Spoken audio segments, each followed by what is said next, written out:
నమస్కారం. మనకైతే నవరాత్రులు స్టార్ట్ అయ్యాయి కదా. సో మనకి 9 రోజులు అమ్మవారికి 9 స్వరూప అవతారాలతో అలంకరణ చేసుకొని 9 రోజుల్లో పూజ అన్నది చేసుకోవడం వల్ల చాలా మంచిదండి. సో ఈ పూజ ఎలా చేసుకోవాలి, ఎలాంటి నియమాలు పాటించాలి అన్నది వీడియోలో అయితే చూద్దాము.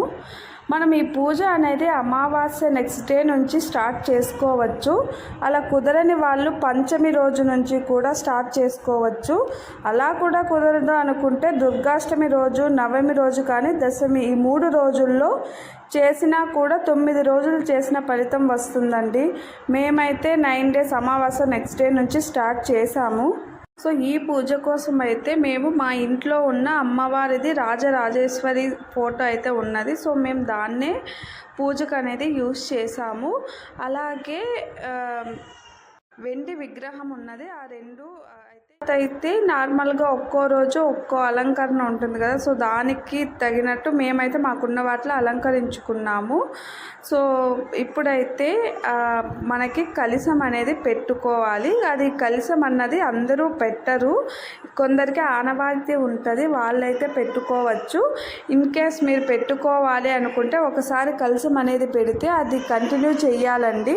సో మాకైతే ఆనవాయితీ ఉంది. సో మేమైతే కలశం పెట్టుకున్నాము. కలశం పెట్టేవాళ్ళు ఎలా పెట్టుకోవాలి అంటే కలశం చెంబు అనేది తీసుకొని దానికి పసుపు కుంకుమ పెట్టుకొని అందులో మనం ఫస్ట్ రోజు పెట్టిన కలశమే 9 రోజులు ఉంచాలండి, దాన్ని తీయకూడదు. సో కాబట్టి నీరు పోస్తే బాగుండదు కాబట్టి మనమైతే బియ్యం వేసుకోవడం మంచిది. బియ్యం వేసుకొని అందులో పసుపు కుంకుమ పూలు అలాగే నిమ్మపండు ఖర్జూరం పచ్చకర్పూరం వేసుకోవాలి. పచ్చకర్పూరం అంటే అమ్మవారికి చాలా ఇష్టము. సో దానితో పాటు రాగి ఇగురు కానీ అలాగే మారేడు జివ్వి మామిడిగురు వేయచ్చు. మనకి ఇవన్నీ వేయచ్చు. కాకపోతే మాకైతే అవి అన్ని ఇగుర్లు అందుబాటులో లేవు. మాకైతే మామిడి రాగి అనేవి ఉన్నవి. సో మేమైతే అవే వేసాము. సో మీకు ఏవి అందుబాటులో ఉంటే అవి అయితే వేసుకోండి. సో ఆ తర్వాత చెంబుకి మామిడి లేదా తమలపాకులైనా తీసుకొని 5 లేకుంటే 9 పెట్టుకోవచ్చు. మేమైతే తమలపాకులు పెట్టుకున్నాము 5 తీసుకొని దాని మీద కొబ్బరికాయ పెట్టుకొని దానికైతే గంధము కుంకుమతో తిలకం అన్నది పెట్టుకున్నాము. అది అయిపోయాక దానికి red colour jacket, red colour బ్యాంగిల్స్తో అయితే అలంకరించుకున్నామండి. రెడ్ కలర్ అంటే అమ్మవారికి చాలా ఇష్టం కదా. సో మేమైతే రెడ్ కలర్ జాకెట్ యూజ్ చేసాము. 9 పోగులు తీసుకొని పసుపులో అద్దుకొని కుంకుమ బొట్లు పెట్టుకొని ముడి పసుపు కొమ్ముని కలశానికి కట్టుకోవాలి. ఏమైనా నగలు అలా ఉంటే అవి వేసుకోండి. మేమైతే వేసుకున్నాము. సో నెక్స్ట్ వచ్చి అఖండ దీపం అండి. అఖండ దీపం అనేది కూడా కొందరికి ఆనవాయితీ ఉంటుంది, కొందరికి ఉండదు. మనం ఈ అఖండ దీపం ఎందుకు పెడతాము అంటే చిన్న దీపాలు అన్నవి కొద్దిగా ఆయిల్ తీసుకొని త్వరగా కొండెక్కేస్తాయి.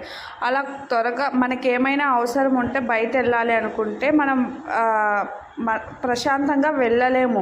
అంటే మనము ఈ 9 రోజులు దీపాలను అన్నది కొండెక్కనివ్వకుండా చూసుకోవాలి. సో అలాంటప్పుడు అఖండ దీపం పెట్టామంటే మనకి ఎక్కువ ఆయిల్ పట్టి చాలాసేపు వెలుగుతూ ఉంటుంది. సో దానికోసం అయితే అఖండ దీపాన్ని పెట్టుకుంటారు చాలా వరకు. ఇది ఎలా పెట్టాలి ఏంటి అంటే ఒక ఇత్తడి ప్లేట్ కానీ లేదా ఆకు కానీ పెట్టుకోవాలి. అదే స్టీలు ప్లాస్టిక్ ప్లేట్స్లో అలాంటి వాటిల్లో అయితే పెట్టకూడదు. అవి వాడితే ఆ పూజ అన్నది యముడికి చేసినట్టు అవుతుందంట. సో మనమైతే ఇత్తడి కానీ లేదంటే ఇత్తడి లేని వాళ్ళు ఆకు పెట్టి కూడా పెట్టుకోవచ్చు. కొన్ని బియ్యం పోసుకొని దానికి మనం మట్టి దీపాలన్నీ తీసుకోవాలి. పెద్దగా ఉంటాయి కదా అవి.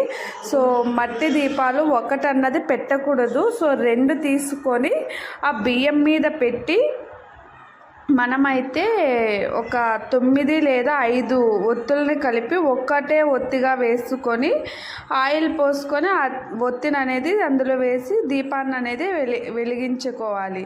సో ఆ దీపాన్ని వెలిగించుకొని ఒక పువ్వులతో మనం మంచిగా అలంకరించుకోవచ్చు. సో ఇప్పుడైతే మనం ఏమేమి పెట్టుకోవాలో చూసాము. ఇప్పుడు పూజ అనేది ఎలా చేయాలి చూద్దాము. సో మనము పూజ అనేది స్టార్ట్ చేసేటప్పుడు ఎలాగో ఫస్ట్ వినాయకునికి పూజ చేస్తామో ఇక్కడ కూడా అంతేనండి. ఫస్ట్ పూజ అన్నది వినాయకునికి చేసి మేము ఫస్ట్ డే అయితే అన్నిటికీ అభిషేకాలు చేసుకొని ప్రతిష్ట వారికి కుంకుమార్చన అయితే చేస్తాము. అది ఎలా చేస్తామంటే అష్టోత్తరాలతో కుంకుమార్చన చేసుకోవాలి అందరూ కూడా. ఎందుకంటే అది అమ్మవారికి ఎంతో ఇష్టమైనది కుంకుమార్చన అంటే. సో మేమైతే కుంకుమార్చన చేసుకున్నాము. మాకు శ్రీచక్రం అనేది లేదు, అది తెచ్చుకుంటే చాలా నియమాలు అనేది పాటించాలి. సో మేమైతే తెచ్చుకోలేదు. సో శ్రీచక్రం ఉన్నవారైతే కుంకుమార్చన దానికి చక్రానికి చేస్తారు. మేము సో మాకు లేదు కాబట్టి లేనివారు ఒక తమలపాకు తీసుకొని దాంట్లో అయితే మనం అష్టోత్తరాలు చదువుతూ కుంకుమార్చన చేసుకోవచ్చు. ఆ కుంకుమాన్ని జాగ్రత్తగా ఉంచుకోవాలండి, ఏంటంటే అటు వేయకూడదు. సో ఇది గుర్తుంచుకోండి కుంకుమార్చన చేసిన వారు. అయిపోయాక ధూపం వేసుకోవాలి, అగరబత్తీలు ధూపం. సో దీపం ధూపం నైవేద్యం అంటారు కదా, అలానే అమ్మవారికి అయితే 3 times అష్టోత్తరాలు చదివి మంగళ నీరాజనాలతో హారతి అన్నది ఇవ్వాలి. అది చదువుకోలేము అన్నవారైతే ఓం శ్రీ మాత్రేయ నమః అనుకుంటూ పూజ చేసుకుంటే కూడా మంచిది. అమ్మ అనేది కరుణిస్తుంది అలా చదువుకోలేని వారికి. సో మనము మార్నింగు, ఆఫ్టర్నూన్, మధ్యాహ్నము, నైట్, సాయంత్రం అయితే అమ్మవారికి నైవేద్యాలు పెట్టి అష్టోత్తరాలు అన్నది చదువుకోవాలి. సో అమ్మవారి నైవేద్యాల్లో వెల్లుల్లిపాయ, ఉల్లిపాయ అనేది వాడకూడదు. మనం కూడా ఎవరైతే ఈ పూజ చేస్తున్నారో వారు కూడా సాత్వికాహారం తీసుకోవాలి. అంటే మన ఫుడ్లో ఉల్లిపాయ, వెల్లుల్లిపాయ వేసుకోకూడదు. పొద్దున్నే పండ్లు, పాలు తీసుకోవాలి. సాయంత్రం ఏదైనా టిఫిన్ ఐటమ్స్ తీసుకోవచ్చు.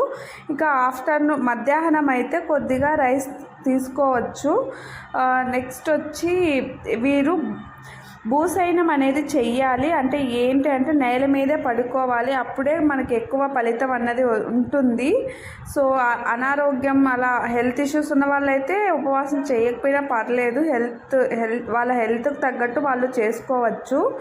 మేమైతే ఇక ఈ పూజ మొత్తం మేమైతే రెడ్ కలర్ బట్టలు ధరించి చేసాము. ఎందుకంటే అమ్మవారికి రెడ్ కలర్ అంటే ఇష్టం కదా. సో ఇలా నియమాల్లో బ్రహ్మచారం చెయ్యాలండి. సో ఇలా నియమాలు పాటించడం వల్ల ఈ దీక్షకి ఫలితం అన్నది ఉంటుంది.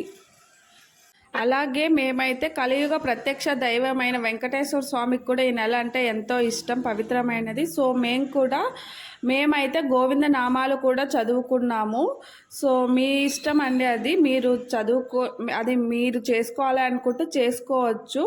సో మేమైతే వెంకటేశ్వర స్వామికి కూడా గోవింద నామాలు అన్నది చదువుకున్నాము. సో ఇదండి మా పూజ ఈరోజుది. సో ఒక్కో రోజు ఒక్కో అలంకరణ, సో ఒక్కో అవతారంది ఉంటుంది. సో దానికి సంబంధించిన అష్టోత్తరాలు ఉంటాయి, అవి చదువుకొని మీరైతే ఈ 9 రోజులు అన్నది చేసుకోవచ్చు.